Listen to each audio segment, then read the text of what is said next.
Just to get started, as we do with a lot of the guests, I know you've watched like every single episode. Yeah, man. Absolute legend. religiously. You're a legend, man. With the guests, obviously, like yourself, always take it back to the beginning, man. So tell me a little bit about you growing up. Tell me a little bit about sort of like this entrepreneurial sort of like flair that you had when you were a little bit younger that these guys may or may not know about. Yeah, well, I feel like everyone that's probably in property now, like I know you and me and I thought sort of all the everyone else, they've obviously had that entrepreneurial spirit for a while. Yeah. That's why you get into property. Like property is always like this end goal for everyone.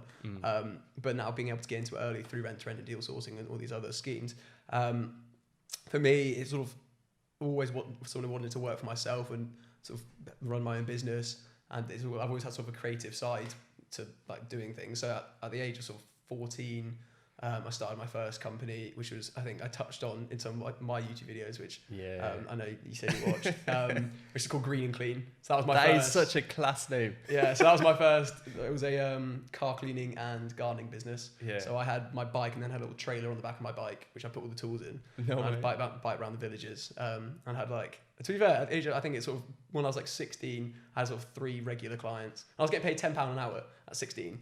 That's a lot. So that's more than most people getting paid now. Yeah, exactly. So it was actually pretty good. And it was cash. And I mean, at that point, I had that job. I had that, and I also had 2 other part-time jobs.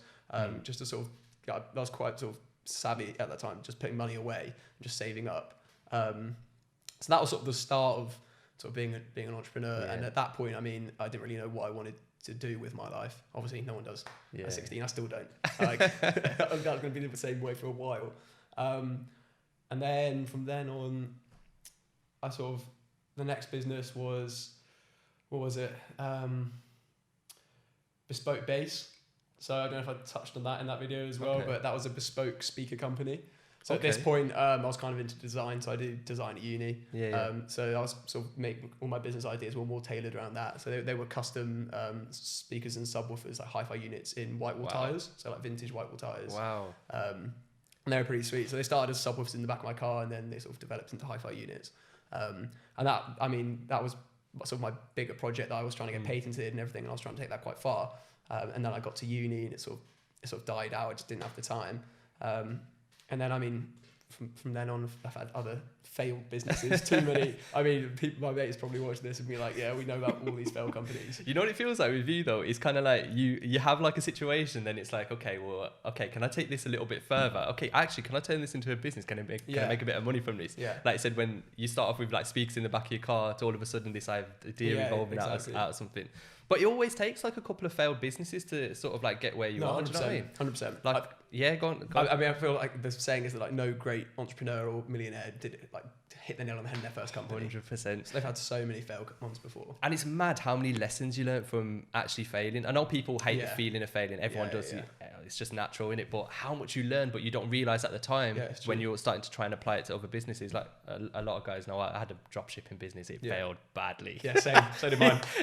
You know, like I was watching your YouTube video, which I'll put a link to anyway in the description, because editing wise, you need to teach me a few things. He said something there which was sort of like the e-commerce industry is so sort of like saturated in terms of drop shipping. Yeah. And it's hard to pick sort of a niche, isn't it? Yeah, because I mean I don't know what was your drop shipping? Mine was, I was drop shipping jewelry, so just like men's bracelets and stuff, because dude, they were like, the markup was insane. Yeah. Like I'm talking, you could drop ship it from like 10p from China, and you could sell it for £1 or £2, which is pretty much 10 times what you're paying for it. Do you know what I mean? No, it is. I did sunglasses. I did. So you went into the accessories as well. I went into accessories as well, just because of the fact that it was coming. When I was starting, it was coming around to festival season.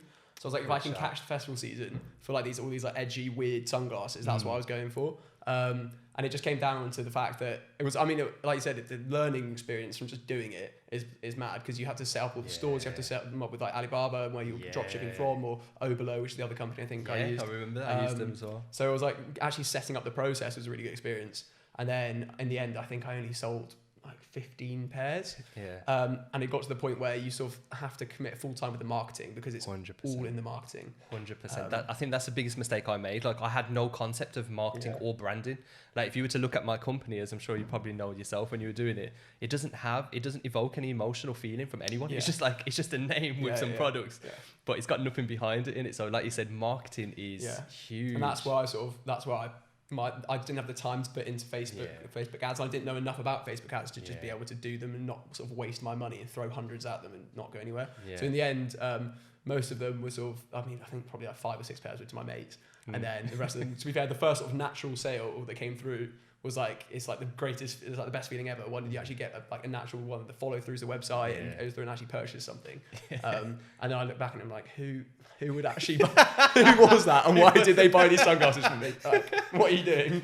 It's mad that you say that, because you just like touched on something there, which is so true, in the sense that, you know, when I was sort of trying to advertise, instead I used a bit of Facebook ads, but I actually found that most of my sales or traction would actually come from paying Instagram influencers, which I still feel is a future, man. Like, I think, that's a massive if you've got whatever industry you're in, if you've got a really good following and a really good setup Instagram page, I remember paying people like £5-10 for a one day advert on their page. I did stories. Stories and even just a live post just for 12 to 24 hours. And although it cost me like £10, it would drive like 1,000 people to my website. Now, don't get me wrong, like my conversion was so poor. Conversion was awful. It's so poor. But it is an interesting point.